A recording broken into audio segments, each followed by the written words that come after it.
नमस्कार दोस्तों। हमारी आज की कथा आधारित है भगवान महादेव जी पर। जब महादेव जी की हुई थी जलती हुई लकड़ी से पिटाई।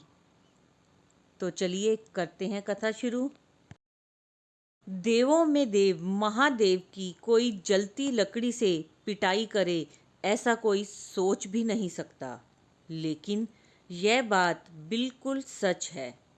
बात कुछ 1360 ईस्वी के आसपास की है। उन दिनों बिहार के विस्फी गांव में एक कवि हुआ करते थे।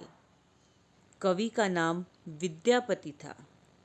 कवि होने के साथ साथ विद्यापति भगवान शिव के भक्त भी थे।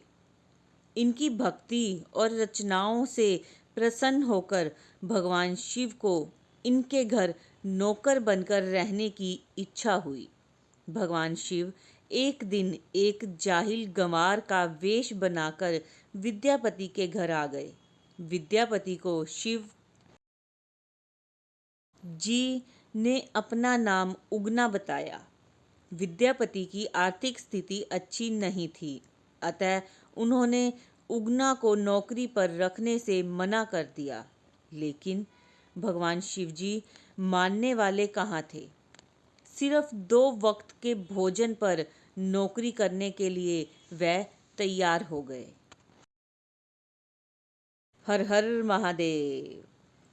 इस पर विद्यापति की पत्नी ने विद्यापति से उगना को नौकरी पर रखने के लिए कहा। पत्नी की बात मानकर विद्यापति ने उगना को नौकरी पर रख लिया। एक दिन उगना विद्यापति के साथ राजा के दरबार में जा रहे थे।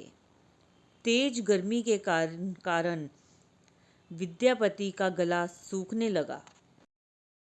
लेकिन आसपास जल का कोई स्रोत नहीं था। विद्यापति ने उगना से कहा कि कहीं से जल का प्रबंध करो, अन्यथा मैं प्यासा ही मर जाऊंगा। भगवान शिव कुछ दूर जाकर अपनी जटा खोलकर एक लोटा गंगा जल भर लाए। विद्यापति ने जब जल पिया तो उन्हें गंगा जल का स्वाद लगा और वह आश्चर्यचकित हो उठे कि इस वन में जहाँ कहीं जल का स्रोत तक नहीं दिखता, यह जल कहाँ से ले आया। वह भी ऐसा जल जिसका स्वाद गंगा जल के जैसा है। कवि विद्यापति उगना पर संदेह हो गया कि यह कोई सामान्य व्यक्ति नहीं है, बल्कि यह तो स्वयं भगवान शिव हैं। अतः उगना से उनका वास्तविक परिचय जानने के लिए जिद करने लगे। जब विद्यापति ने उगना को शिव कहकर उनके चरण पकड़ लिए, तब उगना को अपने वास्तविक स्वरूप में आना पड़ा। उगना के स्थान पर स्वयं भगवान शिव प्रकट हो गए। भगवान शिव ने विद्यापति से कहा कि मैं तुम्हारे साथ उगना बनकर रहना चाहता हूँ, लेकिन इस बात को कभी किसी से मेरा वास्तविक परिचय मत बताना। विद्यापति को बिना मांगे संसार के ईश्वर का साथ मिल चुका था। इन्होंने भगवान शिव की शर्त को मान लिया।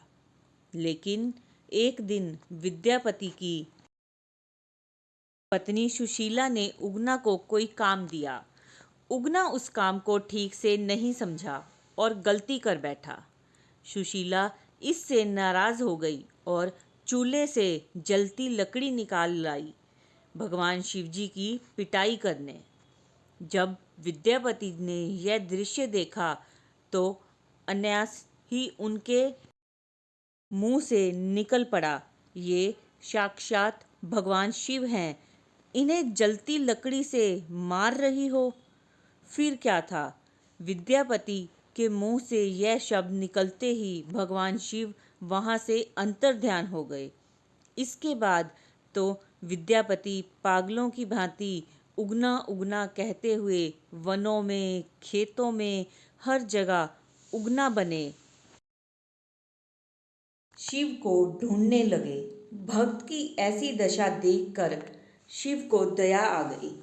भगवान शिव उगना के सामने प्रकट हो गए और कहा कि अब मैं तुम्हारे साथ नहीं रह सकता। उगना रूप में मैं जो तुम्हारे साथ रहा उसके प्रतीक चिन्ह के रूप में अब मैं शिवलिंग के रूप में विराजमान रहूंगा। इसके बाद भगवान शिव अपने लोक में लौट गए और उस स्थान पर शिवलिंग प्रकट हो गए। उगना महादेव का प्रसिद्ध मंदिर वर्तमान में मधुबनी जिला में भिवानीपुर गांव में अभी भी स्थित है और उस मंदिर की बहुत मान्यता है। हर हर महादेव, हर हर महादेव। तो ये थी हमारी आज की कथा, जिसमें महादेव की जलती हुई लकड़ी से पिटाई हो रही थी। कथा कैसी लगी कमेंट्स में ज़रूर बताएं। वीडियो को लाइक करें, शेयर करें, चैनल को सब्सक्राइब करें। धन्यवाद।